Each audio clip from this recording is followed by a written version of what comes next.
The sky was a bruise, a perpetual twilight bleeding into the sea. Harrow's End didn't so much exist as Dindy settle, a weight. The air itself felt thick, saturated with the smell of brine and something else, something faintly sweet and cloying, like overripe fruit left to rot. The waves hammered the shore, a relentless pulse against the silence of the village. A low, guttural chanting drifted from somewhere inland, swallowed by the wind and the stone. I hadn't expected it to be so. Absolute. The cat was there, of course, a Siamese, sleek and unnervingly still, perched on the crumbling stone wall. Its eyes, a piercing blue, locked onto mine, and the unsettling curve of its mouth, a fixed, almost human grin twee, sent a shiver crawling up my spine. It moved with a fluid grace that felt predatory, a silent assessment. I felt it watching me, cataloguing. I shifted my bag, the leather creaking, a small defiant noise in the oppressive stillness. It followed me as I walked towards the manor house. Its paws silent on the uneven stones. The house was a husk, grey stone choked with ivy, the windows dark and vacant like empty eye sockets. The front door groaned open with minimal effort, releasing a gust of air thick with dust and the scent of damp decay. Inside, the air was colder, heavier. Each footstep echoed, amplified in the cavernous silence. The cat padded ahead, a pale shadow flitting through the gloom. I claimed a room on the second floor thucken.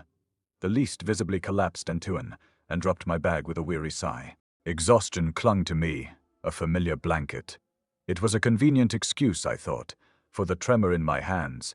The exploration was automatic, a mindless need to fill the silence.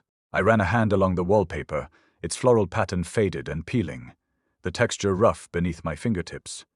Each room was a tableau of decay, overturned furniture, cobweb-draped portraits, the faint, lingering scent of something floral, something funereal. Lilies, I realized, a sharp, sickening sweetness that clung to the back of my throat. It was strongest in the basement, a damp, earthen space that smelled of mildew and something else. Something indefinably wrong.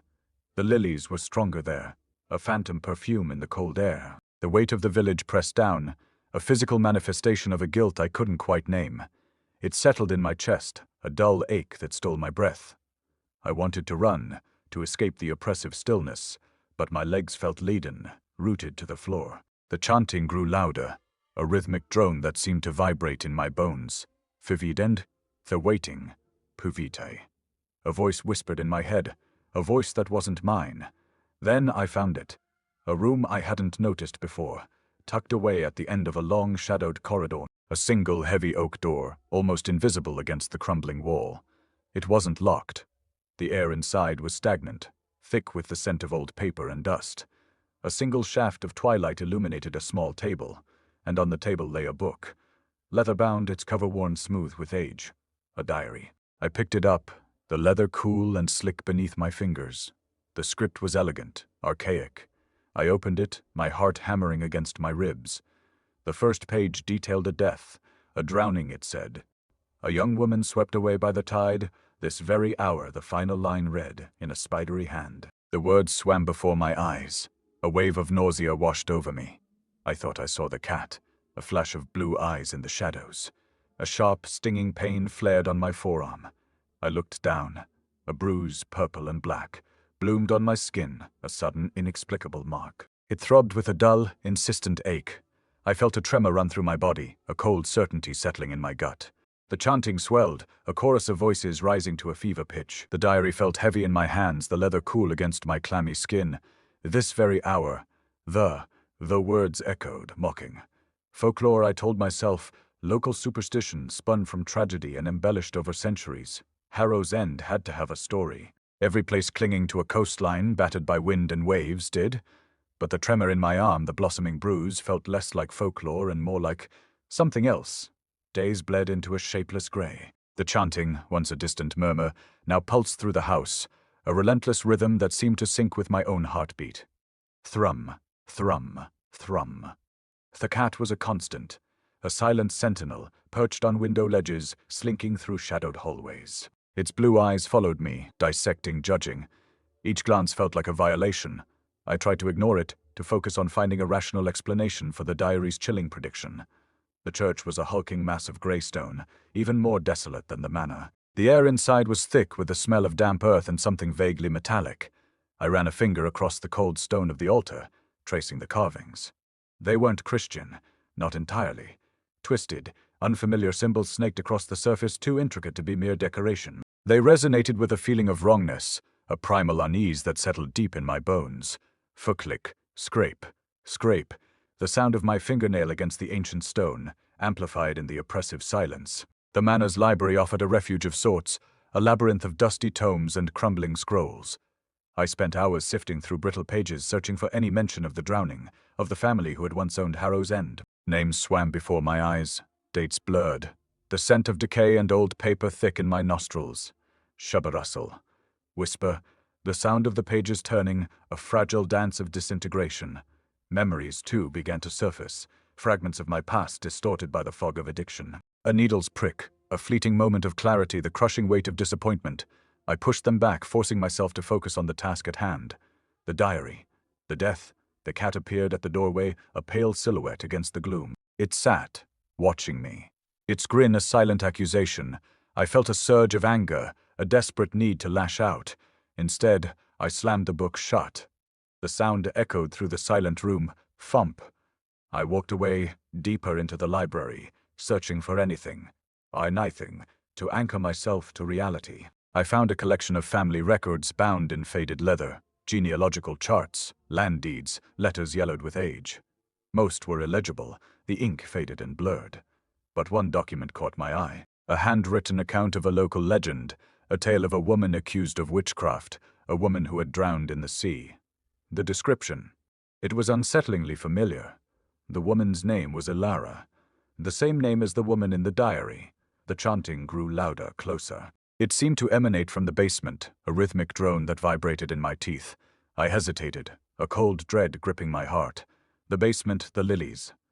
I had to know the stone steps leading down were slick with moisture, the air growing colder with each descent. The smell of mildew intensified, mingling with something else, something sweet and cloying. I held my breath, descending into the darkness. Strip, drip, drip. The sound of water echoing in the oppressive silence. The basement was a single cavernous room, the ceiling low and vaulted. The walls were damp and crumbling, the floor covered in a layer of dust and grime. And then I smelled it, the lilies. An overwhelmingly sweet, sickly scent that filled the air, so potent it made my stomach churn. But there were no lilies, no flowers of any kind. Just the smell, a phantom perfume clinging to the cold, damp air. The diary script seemed to writhe on the page, the ink bleeding into the brittle paper. The tide will claim her, as it claimed the others. A tremor ran through my fingers, not from the cold of the room, but from a deeper, more unsettling chill. It wasn't a prediction of Suffenhau. I would die, but Tuffendai. I would die today. The phrasing was maddeningly vague, yet the certainty of it pressed down on me. Silas Nguyen, the name echoed in my mind, a discordant note in the symphony of dread that had become my existence. I returned to the family records, the leather binding rough beneath my fingertips. Genealogical charts sprawled across the pages, a tangled web of names and dates. The parchment crackled and sighed as I turned each leaf, a dry, rustling whisper that seemed to mock my frantic search. Shh. The Siamese cat materialized at my feet, its blue eyes gleaming in the dim light, a silent, unsettling observer. It blocked my path to a crucial chart, forcing me to step around it. A deliberate obstruction, or merely a feline whim. My pulse quickened. The air felt thick, heavy, laced with a subtle sweetness that made my teeth ache. The record spoke of accusations, whispered condemnations, and a growing fear that had gripped Harrow's End centuries ago. Accused of consorting with dark forces, of poisoning wells and cursing crops. The descriptions were lurid, fantastical, yet there was a chilling undercurrent of genuine terror. Scratch, scrape. The sound of my fingernails against the brittle parchment as I traced her name. The similarities were undeniable. The diary, the name, the looming sense of dread. It was all converging. My own name, Silas Nguyen, a forgotten branch of the family tree, resurrected by some malevolent force. A memory surfaced, unbidden, fragmented. A woman's face blurred and indistinct, her eyes filled with a desperate sorrow. A voice whispering a name, Silas. Was this a repressed memory? A fabrication of my fractured mind, fueled by addiction and paranoia? I squeezed my eyes shut, trying to banish the image, the voice. Fryn the thrum. Thrum, thrum, the chanting pulsed through the house, a relentless rhythm that resonated deep within my bones. I felt a prickling sensation on the back of my neck, the unsettling feeling of being watched. Turning, I saw the cat perched atop a stack of crumbling tomes, its grin wider than before, a silent, mocking accusation. It moved with an unnatural grace, a fluidity that defied its feline form. I felt a surge of anger, a desperate need to lash out, to shatter the illusion of control. But I held back, forcing myself to breathe, to focus. This was madness. I was spiraling. I returned to the chart of Silas Nguyen, my fingers trembling as I traced her lineage. The details were sparse, incomplete, as if someone had deliberately obscured her history. The parchment felt strangely warm beneath my touch, radiating a subtle heat that made my skin crawl. Fifth rustle, whisper, the sound of the parchment as I turned a page, a name, a date.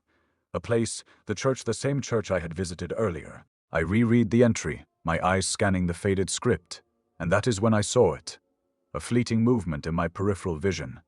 A shadow, dark and indistinct, disappearing behind a heavy tapestry depicting a scene of a storm-tossed sea, the lilies. The scent intensified, overwhelming, suffocating. It was no longer a phantom perfume, but a tangible presence, a suffocating cloud of sweetness that clung to the back of my throat. I froze, my heart pounding in my chest. I swear I saw something. A glimpse of a figure shrouded in darkness, its face obscured by shadow. It was gone as quickly as it appeared. I blinked, rubbed my eyes, but the feeling of being watched remained, a palpable weight pressing down on me. The chanting intensified, swirling around me, a vortex of dread. The tapestry felt cold against my fingertips, the woven figures of the storm seeming to writhe in the perpetual twilight. I had to see what was behind it. The lilies, that cloying sweetness, clung to the air, a physical weight now pressing against my sinuses. Each breath felt like inhaling powdered perfume, a suffocating embrace. The chanting, a low thrumming beneath the floorboards, intensified, vibrating in my teeth. Hum, hum, hum. Hum, it wasn't just a sound, it was a pressure, a force trying to burrow into my skull. The cat watched, its grin a grotesque parody of feline contentment. It hadn't moved, hadn't blinked. A silent, judging presence. Was it leading me, or simply enjoying my descent into madness? I pulled the tapestry aside, the fabric rasping against the aged stone. Dust billowed, a grey cloud that tasted of decay and forgotten memories. The attic was a tomb. A single, grimy window offered a sliver of the grey sky, illuminating swirling motes of dust. Cobwebs draped like shrouds over furniture cloaked in white sheets. The air was thick, stagnant, heavy with the scent of mildew and something else. Something metallic like old blood. Creak, groan. The floorboards protested under my weight, each step a betrayal of the silence. The cat padded ahead, its blue eyes gleaming like chips of ice. It stopped before a pile of discarded trunks and boxes, nudging one with its head. I knelt, my knees protesting with a dull ache. The lid was warped and cracked, secured by a rusted latch. It groaned open, releasing a puff of stale air and the scent of lavender and despair. Inside, layers of yellowed fabric, broken toys, and tarnished trinkets. I sifted through the debris, my fingers tracing the outlines of forgotten lives. The cat let out a soft, guttural feachuff, its gaze fixed on a large rectangular object wrapped in a faded velvet cloth. I pulled the cloth away, revealing a mirror. It wasn't pristine. The silver was tarnished, speckled with dark spots that resembled bruises. The frame was ornate, carved with scenes of drowning sailors and weeping willows. I hesitated, a primal instinct screaming at me to turn away. But the chanting, the cat's unwavering stare, the suffocating sweetness of the lilies, it compelled me. I looked into the mirror. At first it was just my reflection, distorted by the tarnish. But then fragments began to flicker across the surface, a brief, chaotic montage. A hand, clawing at something unseen. A churning black sea, the waves crashing with terrifying force. A glimpse of a face tween, my face tween tauted in terror, mouth open in a silent scream, submerged in the icy water. The images vanished as quickly as they appeared, leaving me breathless and disoriented. Tinkle, tinkle, a sound like shattered glass, though I saw nothing broken. The diary's words echoed in my mind, the tide will claim her. Not a warning, an instruction. A roadmap to my demise, the lilies, the sea, the drowning.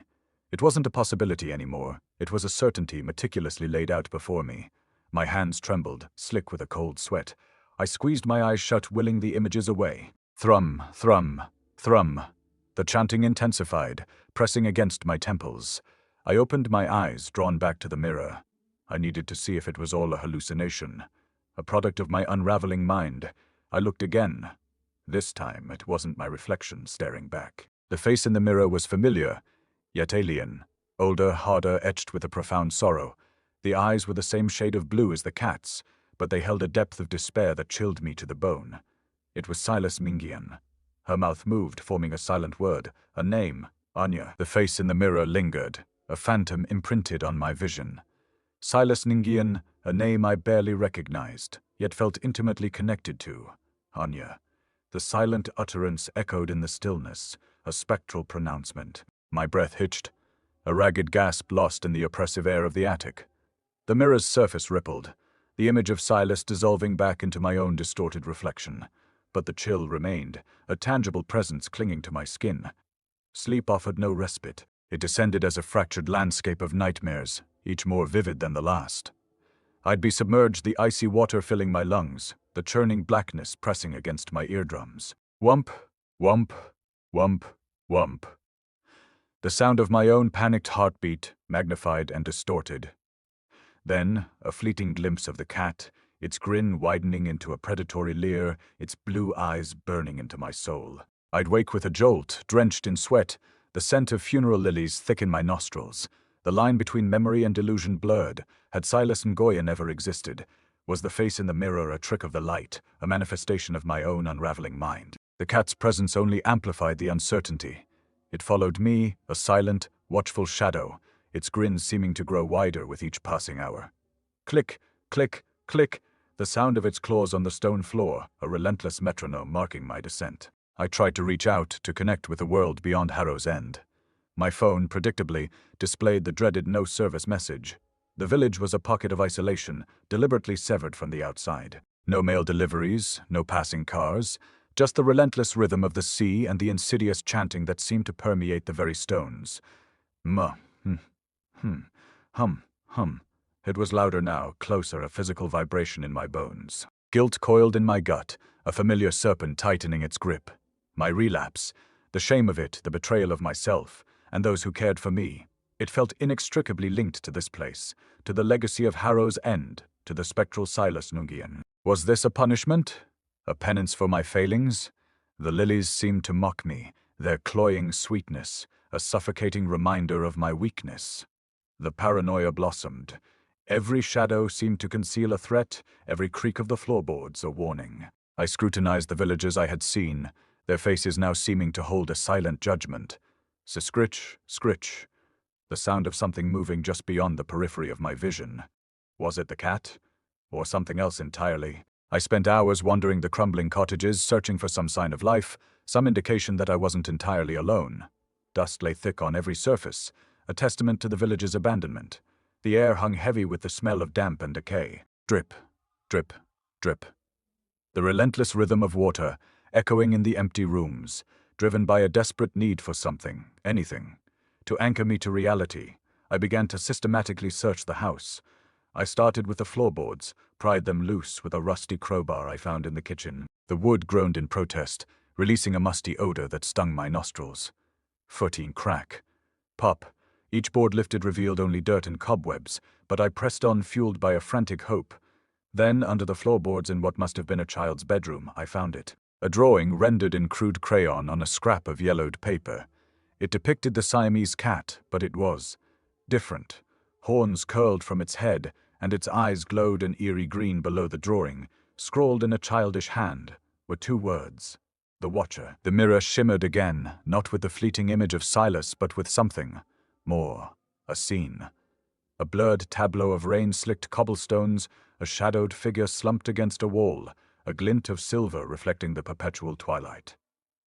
It wasn't a memory, not precisely. It felt like a premonition, a fractured glimpse of my own end.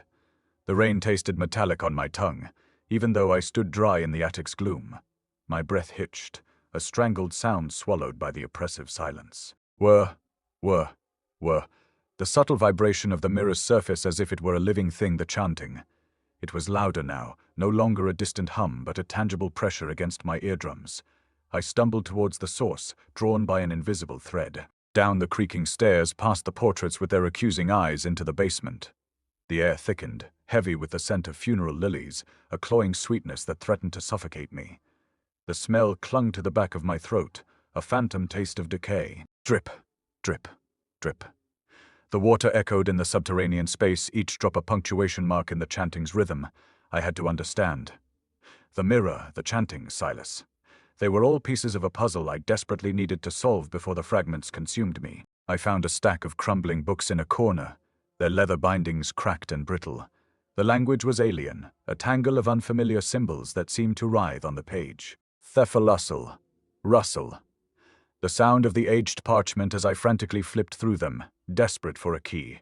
The cat sat perched on a nearby crate, its grin wider than ever, its blue eyes gleaming in the dim light. A silent, mocking observer. My fingers traced the strange glyphs, a desperate attempt at comprehension.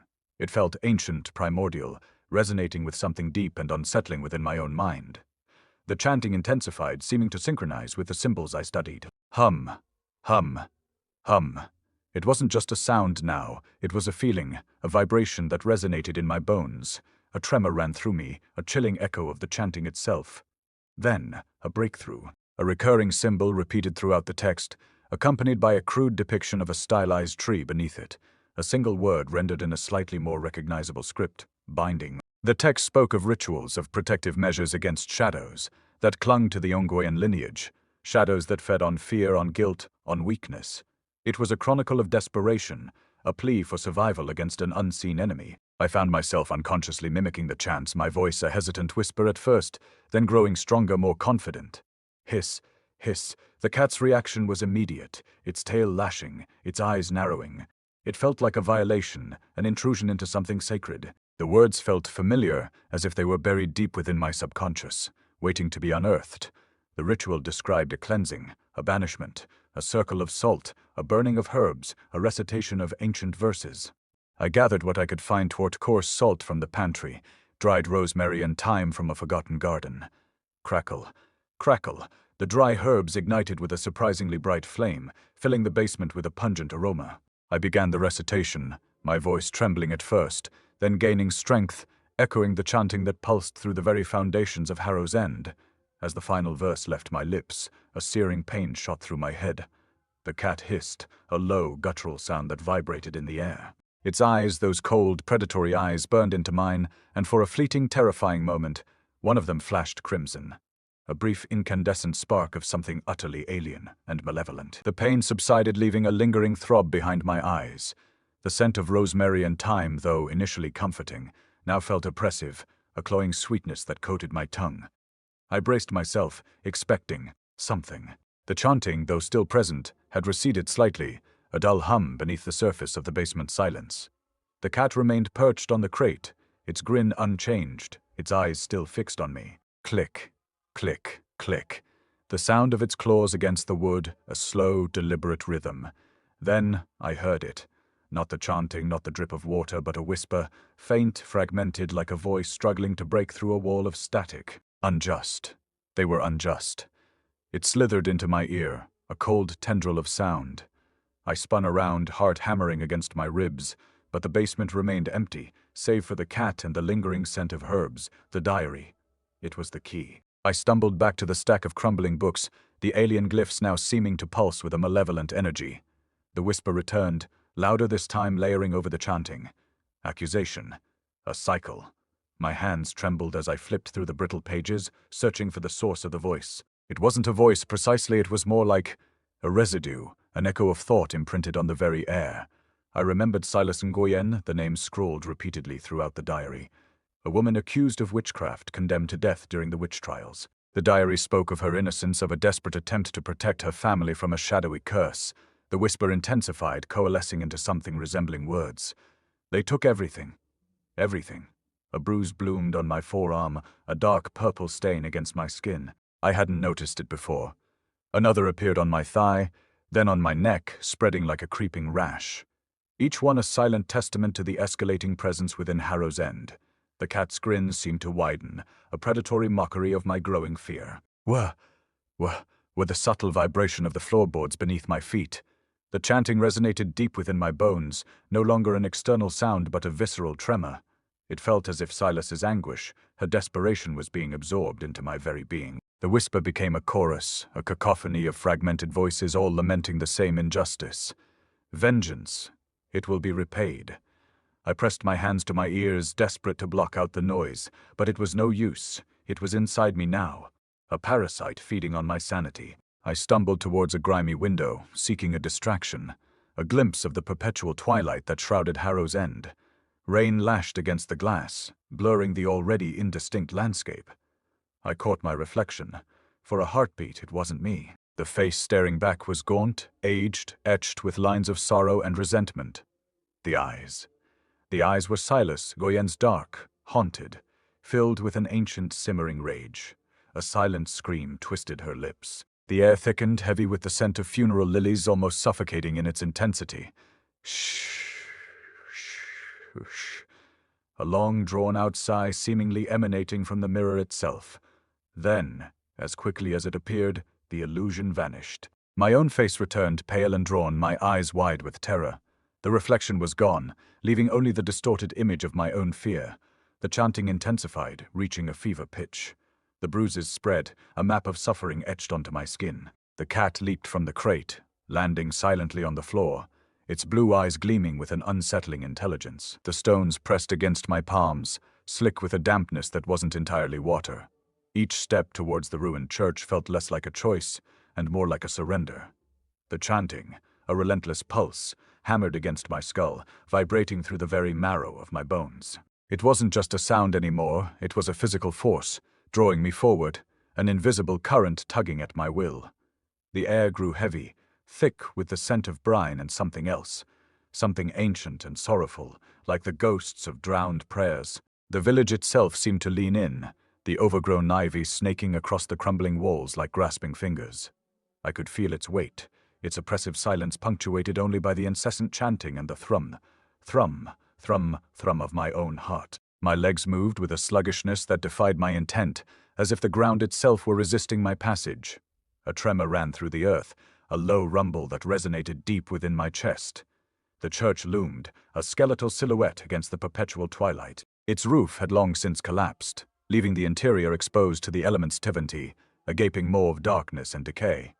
The chanting intensified as I crossed the threshold, swirling around me like a tangible vortex. Dust motes danced in the faint light filtering through the broken windows, each one a tiny, shimmering ghost. Scritch, scritch, the sound of something small moving in the shadows just beyond my vision. And then I saw it, a mirror propped against the crumbling altar. Not the tarnished silver of the attic mirror, but something pristine. Its surface gleamed with an unnatural clarity, reflecting the ruin with unsettling precision. I hadn't placed it there. I hadn't even seen it moments before. The chanting peaked, a deafening roar that threatened to shatter my eardrums. The mirror's surface rippled, distorting the reflection. It wasn't a reflection of the church, or of me. It was a scene, a memory perhaps. I was standing on the beach below the village, the jagged cliffs rising sharply on either side. The water was cold, dark, and unforgiving.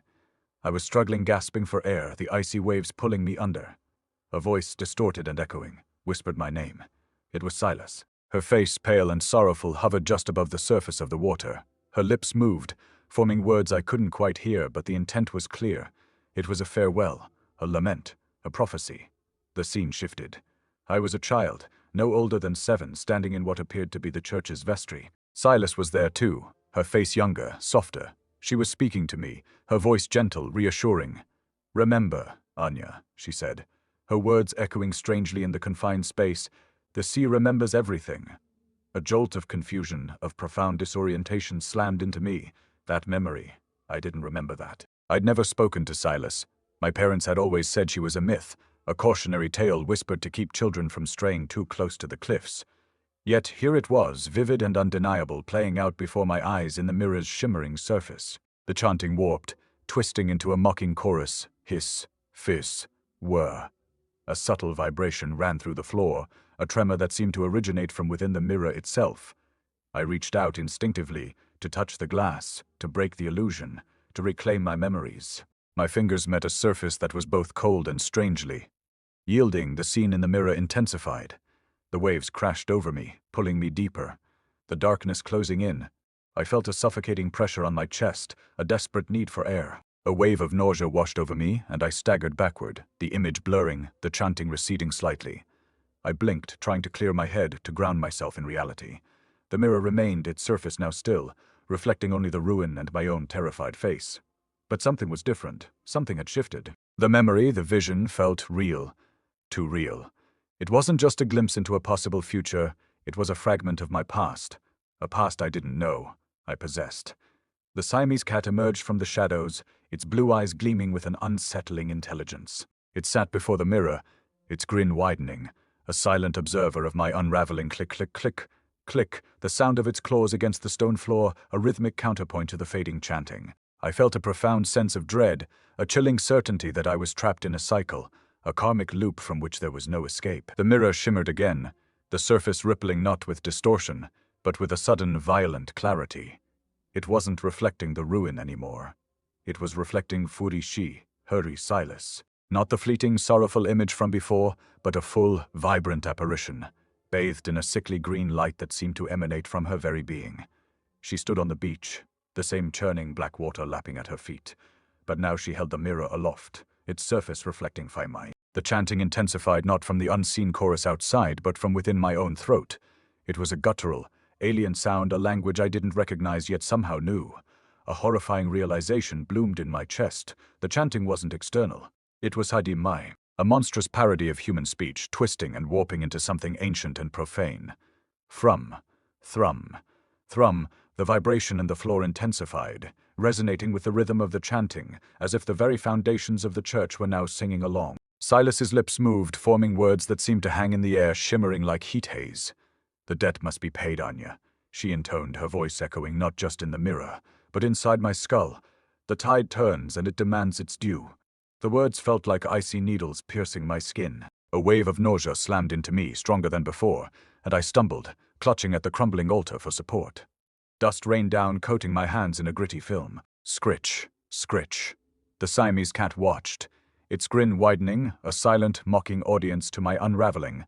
She continued, her gaze unwavering, her eyes filled with a sorrow that felt both ancient and intimately personal. Centuries ago, a bargain was struck, a transgression committed, a life unjustly taken. The scene in the mirror shifted, blurring the beach into a hazy tableau of shadowed figures and flickering candlelight. I felt a sudden, visceral understanding, a horrifying comprehension of a past I'd never lived, a burden I'd never earned.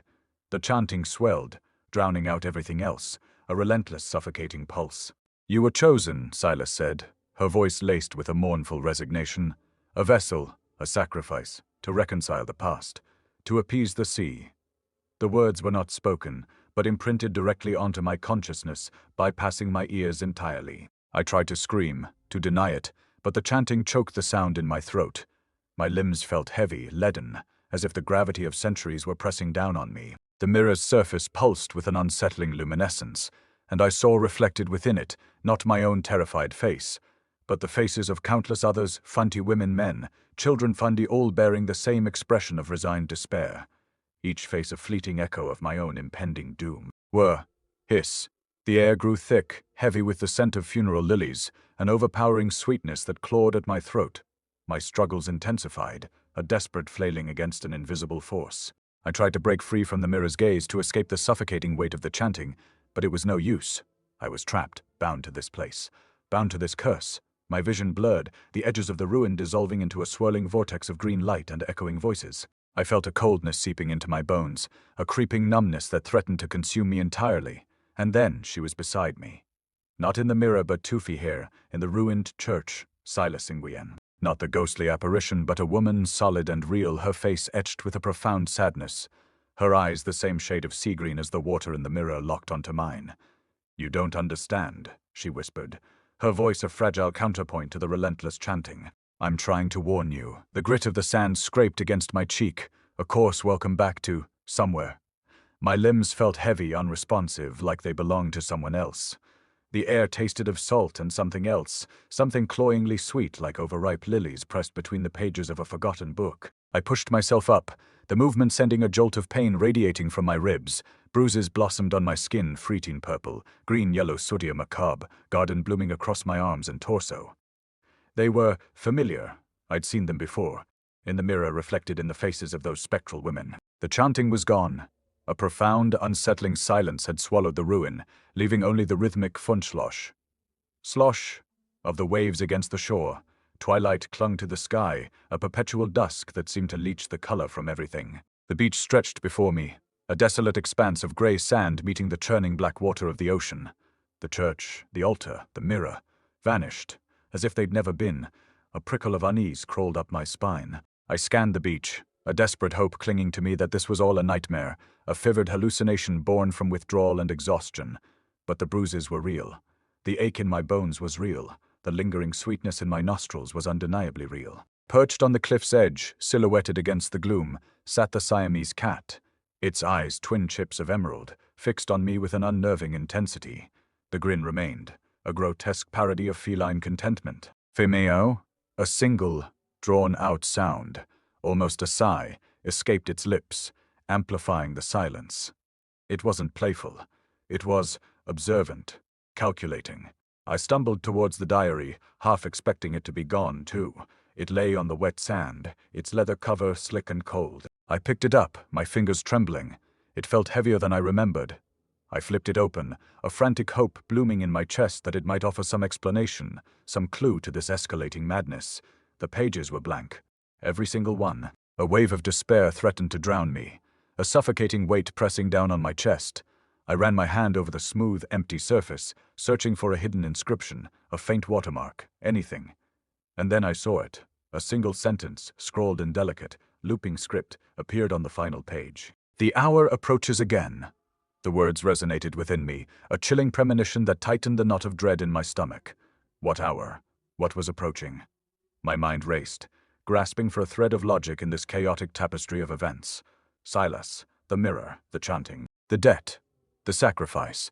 It was all circling, spiraling, threatening to pull me under. I looked out at the ocean, the churning black water reflecting the oppressive twilight. The waves crashed against the shore with a relentless rhythm, a hypnotic pulse that seemed to draw me closer. A strange impulse, sudden and overwhelming, seized me, a desire, not a thought, but a primal urge, a visceral need to surrender to the cold embrace of the sea. My feet began to move, drawn forward by an invisible force. I didn't fight it.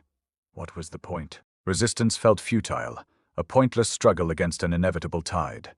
The cat watched, its grin widening, a silent, knowing observer of my descent. The swine's slosh of the waves grew louder, beckoning me closer. The water looked inviting. A release, a finality. The edge of the cliff was close now. The wind whipped around me, carrying the scent of salt and funeral lilies, a suffocating sweetness that filled my lungs. My fingers brushed against the cold, damp stone. All I had to do was